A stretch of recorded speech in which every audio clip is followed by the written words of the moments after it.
Excuse me in advance for my voice. I have a cold, so let's forget about that and move on and think about what I want to say. So I have been working in Baohong Sketchbooks for quite a while now, since I discovered them at least a year and a half ago. And you must have seen me using them here on my YouTube channel quite often, especially if you've been around for a while.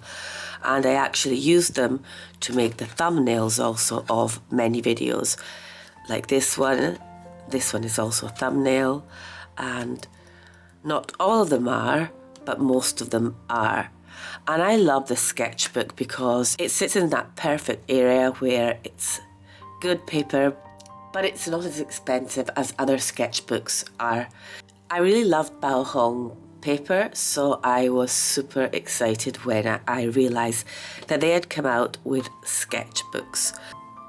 I'm wondering if it's just me or if anybody else out there didn't know that there was a third Baohong sketchbook. And by third, I mean a third size. Here is the largest Baohong that I have ordered. I didn't know they made it in this size. It's not massive. It's 16 by 24 centimetres or 6.2 inches by 9.4 inches. But it is considerably larger than the ones I was working in. If you look at the middle one and if you look at the smallest one of them all, this is the difference. It's quite significant. So it remains to see, is it just me or did everybody else out there know that they made this sketchbook in a larger format? I often found it hard to work in this sketchbook because there is sort of, you're kind of tight for space sometimes, especially in paintings with a lot of elements in them, like, I don't know, let me pick up one. Okay, this one is okay, but at the same time, if it had been larger, maybe it would have been more impactful. Not to mention what you could get and fit on this one. I love the landscape format because it allows for the story to unfold within the piece. So when this one arrived in the mail, I was surprised because I thought I was always ordering the largest size, but this was what I was ordering and this was not what I was expecting. So I was really happy about that. Paper is very beautiful as usual.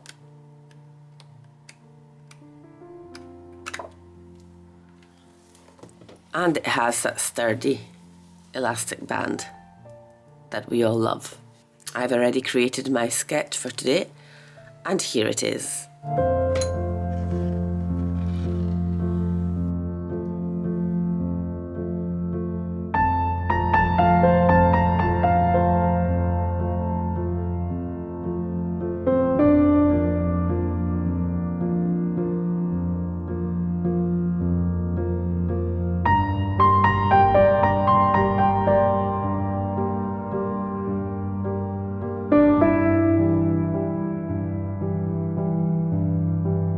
As you can see, this offers me a much larger space to work on and for the story to unfold.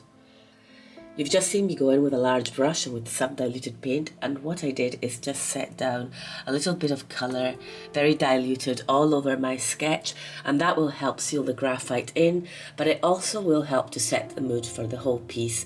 And a sort of underpainting of blue I think works well for skin tones. It's going to work well in the badger over here, and it's also going to work well in the night sky that I plan to have behind those wonky mushrooms. I'm going to be chit-chatting about this and telling you all my ideas, and grab a cup of coffee or tea or your drink of choice and we will have some fun together. If you want to paint along, that would be fantastic as well. I get a lot of questions about how I plan my compositions. I think I've addressed this topic before, but just in case I haven't, well, I don't really plan, but I do take inspiration from several reference images, about 6 or 7 for this one, for example. I will look up everything, even autumn leaves, because I know that I want to get something that really looks like a leaf, not something that looks like my leaf in my head, because there's always a difference there. Never forget to stop observing, so don't just assume I can create an autumn or maple leaf without even looking at one. Some of you might, but most of us won't. So I tend to stick things a lot into the corners of the sketchbook. I don't like empty spaces towards the edges. So I will have like the eye traveling across the spread by using certain strategies that are not really strategies, they're just things that I do to please myself. For example, the branches here help join this character, this girl over here, to the beautiful woodland badger over here. And at the same time, the branches also help me frame the central area, which is going to be mushrooms set against a nighttime sky with the stars and possibly the moon in there as well. And then I've placed some more autumn leaves up here, which are going to be a warm colour, and I'm going to brighten up this area, which otherwise, with the white and the black of the badger, is going to be looking a little bit dull, and I don't want that. And the blue is going to kind of make the whole spread look cohesive. We have it there as a foundation. If I do any more underpainting, like on the skin, I'll use blue. And also there will be blue left over in the badger's white stripes. And yes, that's basically how I do it. That's my compositions. I have Pinterest boards. I just add to them every time I see something that inspires me, even if it's a completely different style, even if it's a cartoonish, or even if it's just a brush stroke that's particularly dry and working in a certain way on textured paper, for example. It's really a variety of things. Anything will go in there, and then I kind of open it up and get inspired. And I think it's because at the end of it all, what I'm trying to do is to tell a story every single time.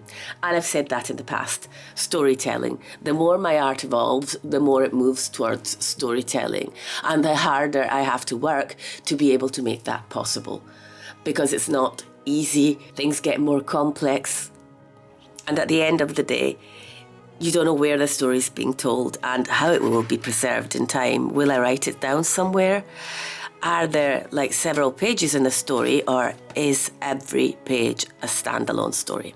I don't know. These are the questions I ask myself a lot of the time. So if it sounds like I'm rambling, this is exactly like the inside of my head, only kinder at times.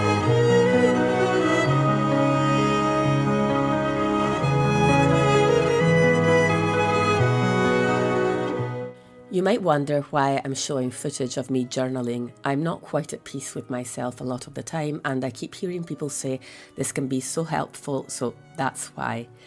But can journaling be translated into art even without the writing? The answer is yes. In fact, a lot of people connect more to the visual, might even find it easier to express themselves with images rather than with words.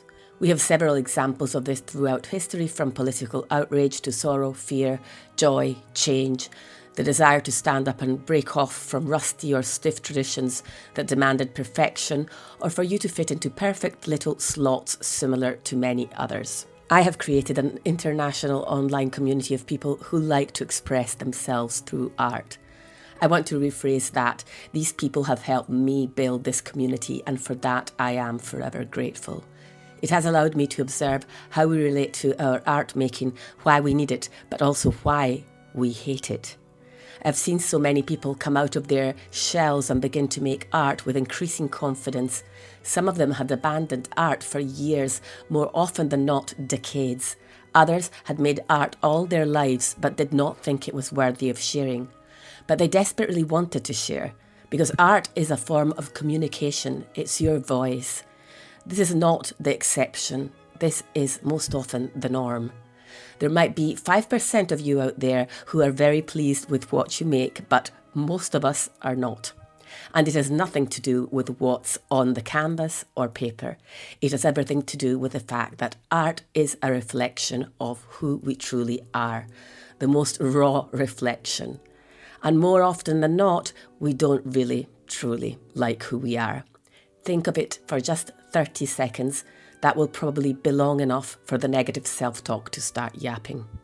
Part of me is almost ashamed to admit this because I try not to allow negative self-talk around art in our community. Constructive criticism, yes, of course, but it's hardly ever that.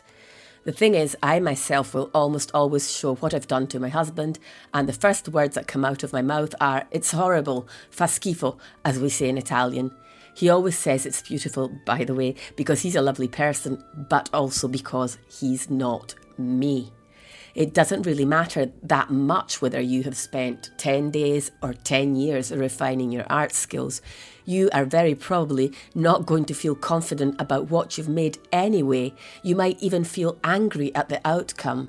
Have you ever felt angry because of what you drew or painted? Please let me know in the comments, at least I know I'm not going crazy. How often do you pat yourself on the back? How often do you whisper words of encouragement to yourself? Or how often do you say to yourself that you're doing a great job? I know only too well that we can sound 100 times worse than the meanest so-called friend we've ever had, I don't know, maybe in high school. Someone who is surely no longer our friend. So the root cause runs deeper. It's not lack of confidence, it's you staring at your rawest, truest self and just doing what you always do, criticising it, being that mean so-called friend you used to have. You might disagree and that's fine. This is not I'm right, you're wrong scenario here. It's my thoughts and my observations through working as an artist within an art community. How can I become more confident about my art? That question gets asked a lot. It starts before that, and when you're putting it to the paper or canvas, you're seeing that part of yourself that for some reason you want to shut down. And really, I don't know why we want to shut that part down, but we do.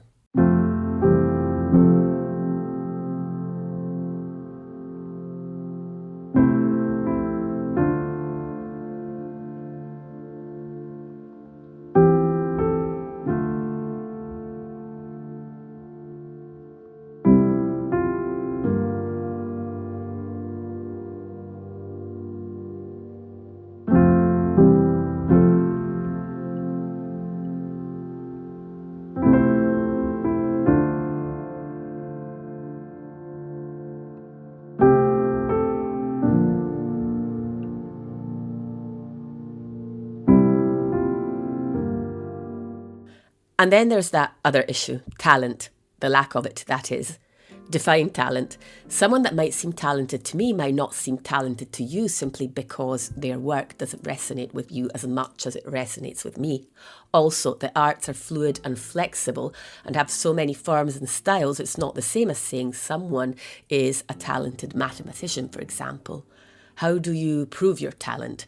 I think you've got to lean in the direction that attracts you most, and if that means copying, so be it. Then copy. Students copied their masters and teachers all the time to learn. I'm not saying you should pass someone else's work off as your own, by no means, don't come for me.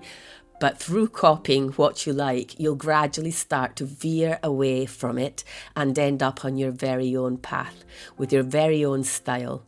That will be your talent.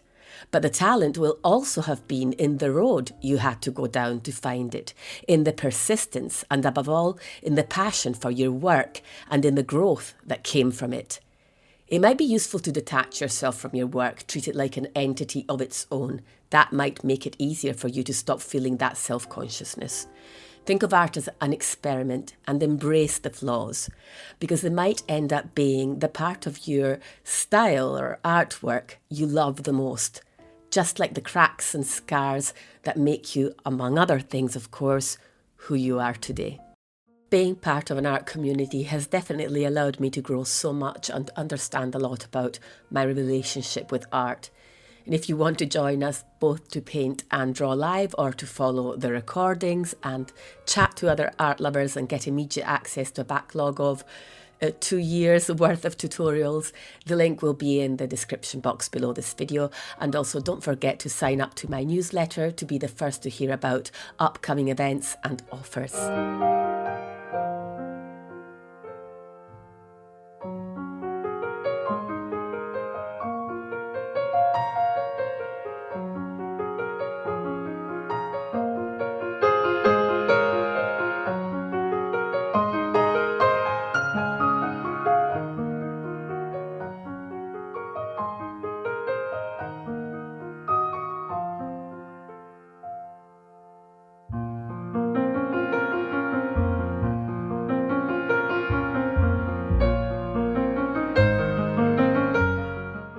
Even if you don't think you are an artist, I am telling you, you are.